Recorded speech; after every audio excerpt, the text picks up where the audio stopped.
আজকে আমি বানিয়ে দেখাবো নিরামিষ আলু পনিরের কারি বা আলু পনিরের তরকারি। নিরামিষ দিনে ভাত, রুটি বা পরোটার সঙ্গে খুবই ভালো লাগে এবং ভীষণই হালকা এই রান্নাটি। তো চলুন দেখে নিই আলু পনিরের কারি বানাতে কি কি লাগছে।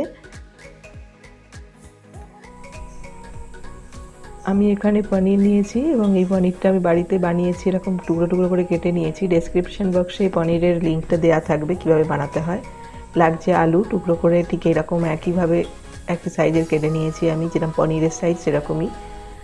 লাগছে দুটো কাঁচা লঙ্কা, তেজপাতা, গরম মশলা গুঁড়ো, জিরে গুঁড়ো, নুন, গোটা জিরে, কাশ্মীরি লঙ্কার গুঁড়ো, লাগছে আদা বাটা, আর লাগছে চিনি।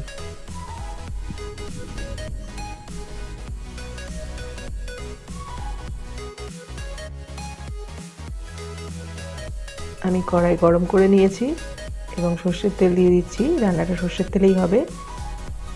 এখানে আমি 3 টেবিল চামচ সর্ষের তেল দিলাম। তেল গরম হয়ে গেছে, এবার পনিরগুলো দিয়ে দিচ্ছি। পনিরগুলো হালকা লাল লাল করে ভেজে নেব। আমার এই রেসিপিটা যদি আপনাদের ভালো লেগে থাকে তো প্লিজ লাইক কমেন্ট করে জানান, এবং যারা এখনও সাবস্ক্রাইব করেননি তারা প্লিজ সাবস্ক্রাইব করুন এবং পাশে বেল আইকন প্রেস করতে ভুলবেন না কিন্তু, কারণ বেল আইকন প্রেস করলে আপনাদের নোটিফিকেশানে যে আমি রান্নার আপডেটগুলো দেবো সেগুলো চলে আসবে। পনিরগুলো হালকা লাল লাল ভেজে তুলে রাখলাম। ওই তেলেই আমি দিয়ে দিচ্ছি হাফ চা চামচ জিরে, গোটা জিরে, এবং জিরের সুন্দর একটা গন্ধ বেরোলে ফোড়নে তার উপর দিয়ে দিচ্ছি আমি একটা তেজপাতা চিড়ে দিলাম। দিয়ে দিচ্ছি টুকরো করে রাখা আলু, দুটো মাঝারি সাইজের আলু নিয়েছি। দিয়ে দিচ্ছি সামান্য নুন, যাতে আলুটা একটু সেদ্ধ হতে কম সময় লাগে। ঢাকা দিয়ে দিলাম আমি।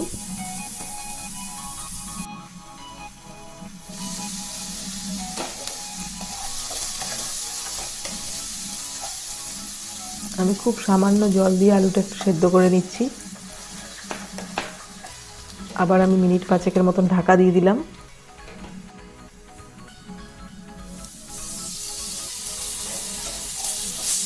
আলুটা অনেকটা সেদ্ধ হয়ে গেছে।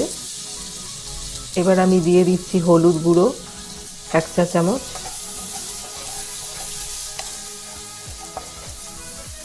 দিয়ে দিচ্ছি জিরে গুঁড়ো 1 চা চামচ, দিচ্ছি আদা বাটা 1 চা চামচ। খুব ভালো করে আমি কষে নিচ্ছি।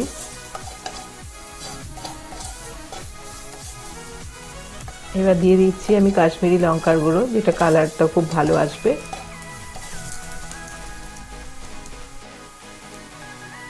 ভালো করে মশলাটা কষা হয়ে গেছে। এবার আমি একটু জল দিয়ে দিয়ে কষছি, কারণ তেলটা আমি ভীষণই কম দিয়েছি, সেই জন্য আমি জল দিয়ে দিয়ে আস্তে আস্তে কষে নিচ্ছি। দিয়ে দিলাম দুটো কাঁচা লঙ্কাকে চিড়ে।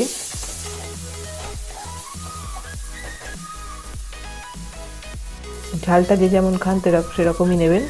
এবার আমি পনিরগুলো দিয়ে দিচ্ছি, দিয়ে একটুখানি নেড়ে নিচ্ছি।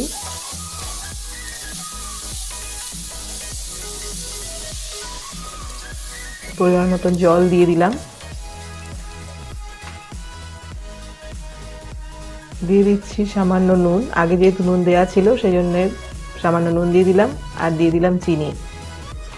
যেহেতু এটা নিরামিষ রান্না, একটু মিষ্টি দিলে ভালো লাগে। কারিটা তৈরি হয়ে গেছে।